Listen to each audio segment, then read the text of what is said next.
I do all of the kind of the sport-related concussion stuff. Here we've got 4 ongoing studies. One we just submitted to Clinical Journal of Sports Medicine looking at variation in concussion symptom severity scores. So we use a text messaging robot to survey people very frequently about their concussion symptoms when they're symptomatic to see if there's a lot of intraday variation in their concussion symptom scores.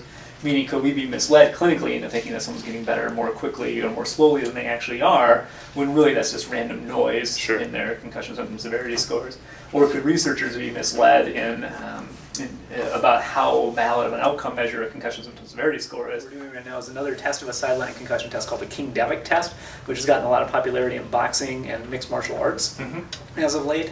It's used fairly commonly in UFC and in some boxing rings as a very quick sideline concussion test. So if you have to read a string of numbers on a card, it measures visual saccades. It's kind of an interesting thing. And we were going to do a study seeing how mental fatigue affects your performance on it. So we're doing that with physical fatigue instead. So we're doing it with the wrestlers, track and field athletes, and a community track and field group to see if doing a hard workout where you didn't get a concussion impairs your performance on that. Because it really isn't strongly validated in general. So this is a validation against physical admire track. So we did one at the indoor track with some of the track and field athletes one day. We did one with a bunch of our wrestlers in the wrestling room over in Carver, and then tonight we're going for this community track group and doing it with them.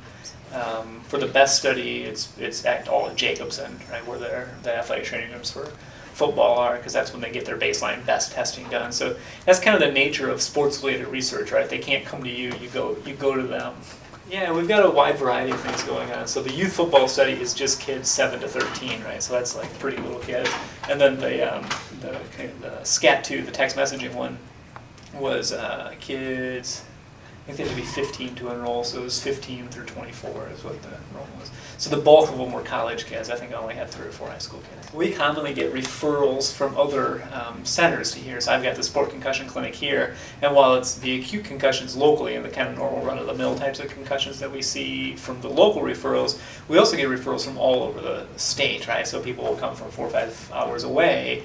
But those aren't typical concussions, right? Those are people that have had very abnormal courses, and that's why they end up in an academic referral concussion clinic. We also have a concussion policy for the university. Everyone's required to have a concussion policy, and I'm kind of in charge of keeping that revised and up to date, because there's a lot of stuff that comes out fairly frequently, and so it's important.